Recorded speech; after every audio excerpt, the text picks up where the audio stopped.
Hi, I'm Lady, and this is the second psalm of our series of lockdown psalms, or dealing with COVID through the psalms, or just in this very strange place we're at the moment, and how we are using anything that we can draw on to have strength and to get closer to God.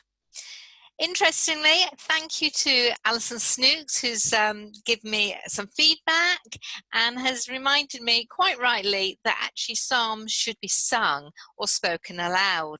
Spoken aloud we're probably a little bit more comfortable with in our UK culture, but singing is something, well, that's why so many of our hymns resonate with us, and so many songs resonate with us too, because we know there's a line from the Psalms in them, and they then feel so real.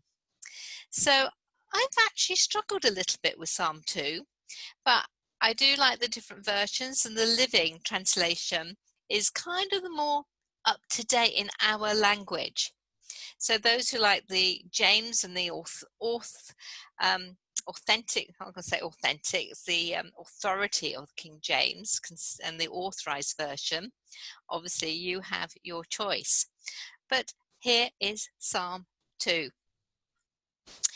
What fools are the nations to rage against the Lord? How strange that men should try to outwit God. For a summit conference of the nations has been called to plot against the Lord and his Messiah, Christ the King. Come, let us break his chains, they say, and free ourselves from all this slavery to God. But God in heaven merely laughs. He is amused by all their puny plans, and then in fierce fury he rebukes them and fills them with fear.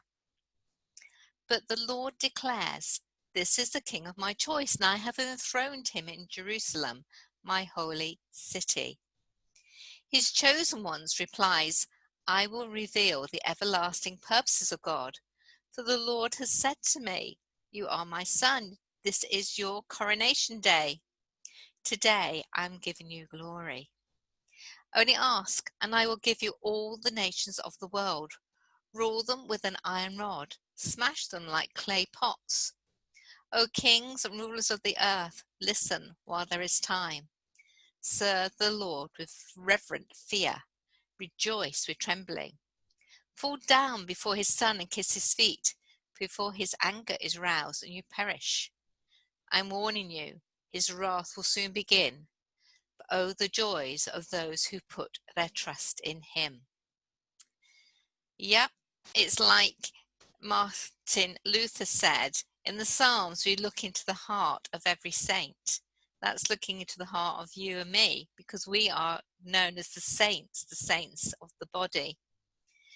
And it is quite interesting, isn't it? We do puzzle when we don't have all the answers by any means, but we understand that God is on our side, and to fear him and worship him and love him just comes back to us sort of 1,000-fold. And those who fight it and just think they see it as a slavery is very strange. But then some Christians do behave in strange ways, so maybe they're looking at those rather than the relationship with God, which should be the priority. So do you see God laughing at the human's endeavors? Perhaps he does. Do you see him enraged by them? We're taught about a loving God, Father, our Father, and sometimes it's hard to think of him getting angry.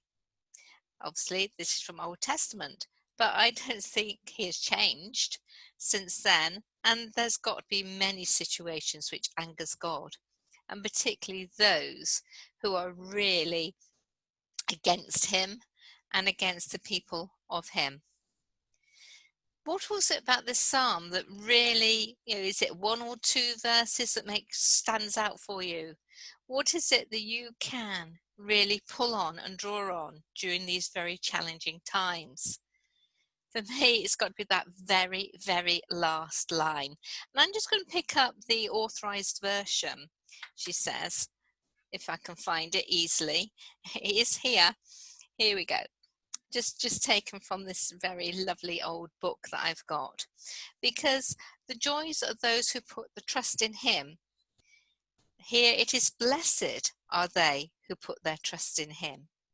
And yes, we do get God's blessings when we trust him, and we have to trust him for today, where we're at now, what's happening in our lives now, regardless of our circumstances.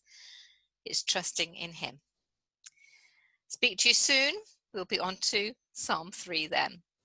Give me your thoughts. Let me know what you think, and in particular, what it is about Psalm 2 that resonates the most with you.